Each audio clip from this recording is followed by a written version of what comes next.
Greetings, Otaku Faithful. Thank you for joining me again this week. Once again, it's Larry Williams, OAW Commander-in-Chief. And if you've seen the title, if you're watching this vid, then you know exactly what the fuck this video is about, alright? I'm sorry, but this video calls for a different type of call this go around. We're going to hold off on the OAW call because this video right here, this right here, nigga, this shit right here, nigga, is about ThunderCats. Oh! Yes, just got done watching the series premiere for the new ThunderCats, and I'm sorry, but this shit was off the fucking chain, alright? This is what the fuck I've been looking for, man. This is what this series fucking blew. Man.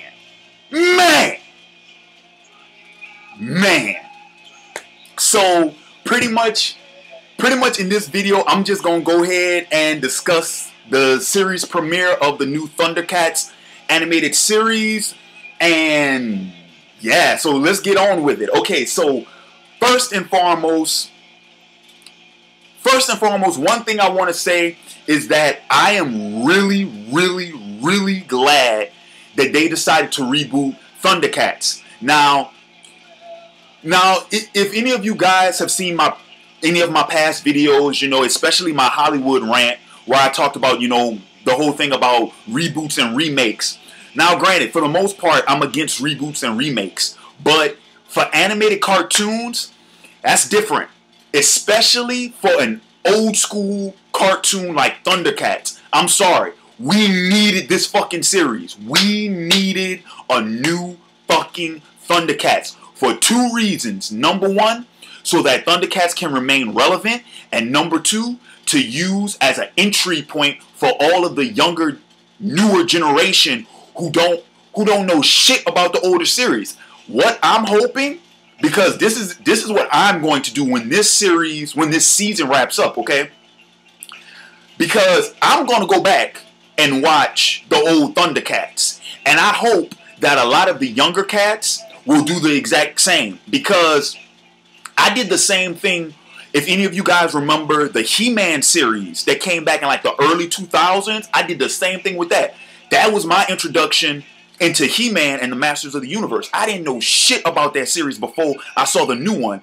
And I was talking with my dad about it. And he was like, oh yeah, He-Man, I remember him. He was, you know, the big strong man with the sword and shit. I was like, wait a minute, what are you talking about? He was like, man, that's old, man. That's when your little sister was a little girl that came out. I was like, what? What is this? And then I found the old He-Man and I started watching that. So I hope, I'm going to do the same thing with ThunderCats. Because while I have seen the original, I haven't seen the original since I think I was in middle school. Was the last time I think I saw the original ThunderCats. So I'm going to go back and rewatch it after this new season is over with. And I highly recommend you guys do the same. But let me tell you about this new ThunderCats, okay? Because apparently, alright, what I like about this new series is it's not just a reboot. It's not just a reboot of the original series that was produced, but it also is an origin story. See, because if memory serves me correctly, in the original ThunderCats, like we already had Lion-O, Tigra, Chitara. Like we already had the team. They were all, you know, formed and they was well within their ways, and you know, Lion-O was already the leader and all that jazz. This is an origin story. This is telling how they got to where they was. You see what I'm saying? It's kind of cool because it's like for fans of the original series, it's like a nice little throwback because you know who these characters are and you know where these characters what they will become. You know where they will be in so many years from where this series takes place. You see what I'm saying? It's cool to see how they get there. And I'm loving that. I'm loving that so much. But okay, so this series, the first episode, pretty much it takes place in the kingdom of Thundara. I think I pronounced that right. And we get introduced to Lion-O as a young prince.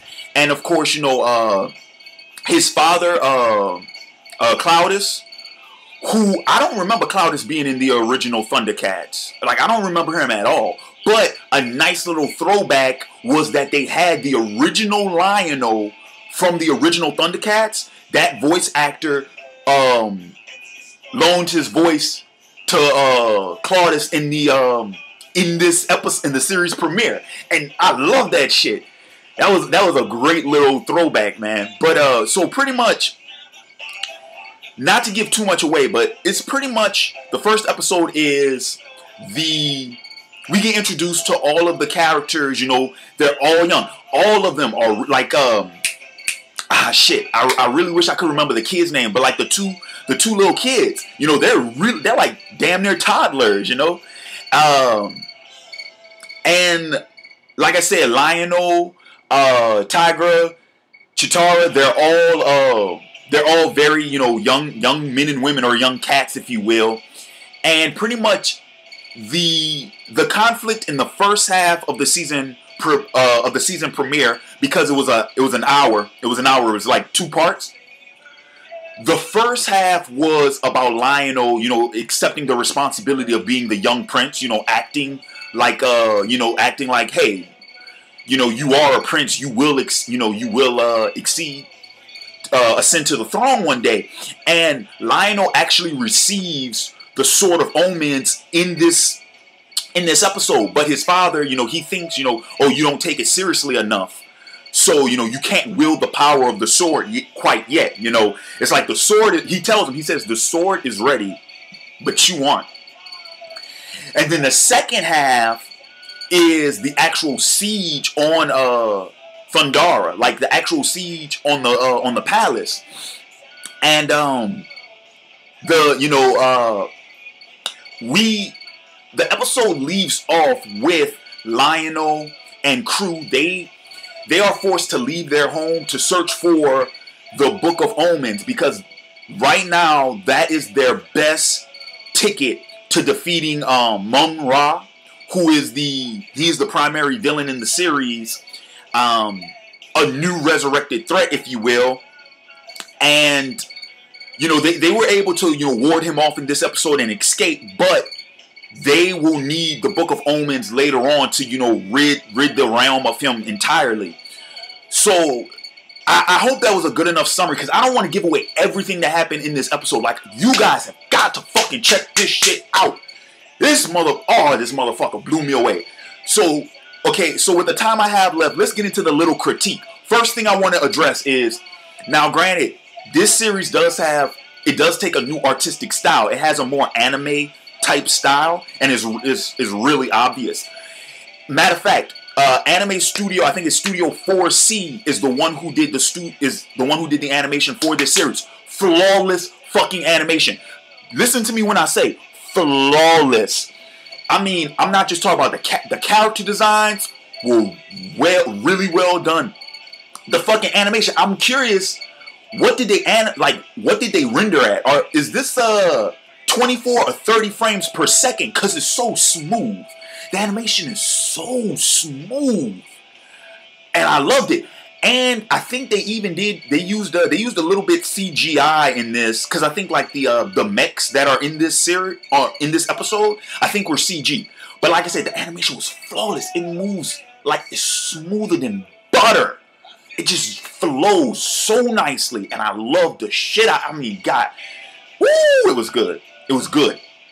The music, really well done. I mean, the music set the tone, set the hype, the pacing, the relationship between the music and the actual story with the pacing, you know, the anticipation, the build up, man, really well done. When Claudius used the Sword of Omens, the little dun dun dun dun dun dun dun dun dun dun dun. Oh man, that's what I'm saying. It was beautifully timed, well paced, well anticipated, flowed really well, worked to perfection. Okay, worked to perfection. The writing was really good. And matter of fact, I do have to kind of throw this out here, because I couldn't help but, like, halfway through this episode, I started thinking, it's like, This sounds a lot like one of my fucking manga that I've been writing. I'm not talking about, you know, because I know ThunderCats is that came out before I was born. But what I'm saying is, some of the events, the pretty much the general concept of the story that occurs in this episode is the exact same way that a story begins. One of my own personal stories that I've been writing for a couple of years now. Like, the parallels between the two were scary. It's like, what the fuck? But I'm not knocking it. No, I'm saying I like that. I really did. Man, I just really got into this fucking episode. The writing was like I said, the writing was well done. The dialogue was exactly what I expected. Now, there wasn't anything that blew me away per se, and I'm not saying that the episode was predictable, but what I'm saying is there are bits and pieces of things that there's a lot of foreshadowing in this episode to things that occur later on. You see what I'm saying? Like, things that happen in part one, if you pay attention to them, you can pretty much predict what's going to happen in part two. But what I'm saying is, that's expected because you know that it's the first episode. You know that they have to set these things up for the rest of the story. So the events that took place in the first episode, yeah, they are kind of predictable, but that's because you know it's almost as if you know what's going to happen. And those things needed to happen. You see what I'm saying? It's not bad at all. It's what you would expect. And it doesn't fail to meet those expectations at all. It was really well done. The humor, I kind of, you know, like with the kids, that shit was funny. I'm sorry, I like that. That was funny. But the action, man, the game, there's a game, a competition between Lion-O and Tiger. Man, that little fight between them was nice. Ooh, that was nice. And the voice cast, the fucking voice, Will Friedle, my man Will Friedle has made his animated comeback as Lion-O. I've always been a fan of Will Friedle since he played Eric Matthews on fucking Boy Meets World. He's also Terry McGinnis on Batman Beyond, Ron Stoppable on Kim Possible, and he does so many other he does so many other, you know, roles for voiceovers. I was so happy. I don't know, you know, I'm really not surprised by who sees my videos, especially after, you know, Sean Bean saw my fucking Game of Thrones reaction vid. So Will Friedle, dude, if you managed to see this video, let me be the first to tell you up front here and now, man, thank you. We've missed you, dude. I've missed you. I say we because I'm talking, you know, for Will Friedle fans. Speaking for the Will Friedle fans, we've missed you. Speaking, me personally, I've missed you, man. I am glad to see you back in the voice acting game. Strong, man. Strong. And I am so happy that he got the lead role in this series. Because he did Lion-O to a fucking T. I'm sorry, but if you've seen the first ThunderCats and you thought, I wonder what Lion-O would be like 10 years prior. It's so fucking good. So good. What else can I talk about? We talked about the animation, we talked about the music, talked about the story, talked about the voice acting cast. And I'm at 13 minutes. That might actually wrap it up. That might actually wrap it up. I don't know what else I could really talk about as far as just this episode's concerned. But what I will, just to reiterate, like I said, I was pumped up for correction. I wasn't pumped up for this series. Like, when I heard that the series was being made, I found out about it a couple of months ago. I found out about this last year. Last year's Comic-Con, I think, was when they announced the new ThunderCats. So I've known about it for a year now. But my expectations for it, I didn't really have any. My expectations for this series were no higher than what they were for, like I said, the He-Man remake that came out in the early 2000s. That was pretty much what my expectations for this series was, because I figured it was like, oh, they're remaking ThunderCats. okay, well, I expect it to be like, you know, like the He-Man remake, you know? I didn't really expect it to be, you know, any better or any worse. I mean, like I said, I haven't seen the original series since like middle school. That was the last time I remember seeing ThunderCats. But I have known about, you know, I've known about ThunderCats since I was little, because that was my dad's show. Like, it was funny because I'm gonna do a quick shout out to my man Jay Mason, because he talked about this in one of his videos where he said, you know, when he was growing up, his big thing was DBZ, but like for his dad, his thing was, you know, ThunderCats, and mine too, because it's funny how the generations work, because it's like when we were growing up, the big action cartoon of our time was DBZ. My dad was the same way. He was like, "Oh boy, you need to check out them ThunderCats with Lion-O, man. That's oh, you know." It was cool. Like, you know, that was my. Actually, I'm gonna call my dad up when I'm done with this vid and let him know, like, "Yo, pops, if you ain't seen this new ThunderCats, you gotta check it out, man." And if you, I don't think my dad gets Cartoon Network. Fuck it, cause as soon as these bitches come out on DVD, I'm gonna buy them and I'm gonna tell my dad, like, we gonna marathon this shit. We gonna run through the new ThunderCats, man, cause this episode was good. But so like I said, I mean, I didn't really have an opinion either way on the series, and I didn't know exactly how to call it, you know. And besides, I didn't want to get my expectations up too high. But what I'm saying is, this is a really nice reprieve, because this was a series that, honestly, dude, we needed it. We needed the fucking ThunderCats, man. In this world, especially, like I said, to any of you guys who've seen my Decay of Animation in America rant, we needed the ThunderCats. And they flew in, man, and they handled that shit. They was like, look, man, all right, we coming back. We got a new series on Cartoon Network, where Cartoon Network desperately needed this fucking series. And we gonna set things right, man. We coming to save the day. Coming to save the day. So I'm so glad that this series is out, man. I'm glad that I actually have a reason to watch Cartoon Network now, because last time I watched Cartoon Network was for Young Justice, and that series was a flop. That series was a major disappointment. But you know, ThunderCats, man, this is looking promising. So, not to make this video too long, I'm gonna go ahead. That's my little reminder. I'm gonna go ahead and I'm gonna get ready to wrap this up. But like I said, guys, check out the series premiere. Check out the first episode. It's an hour long, you know, including commercials. Wherever you are, please be sure to check that out.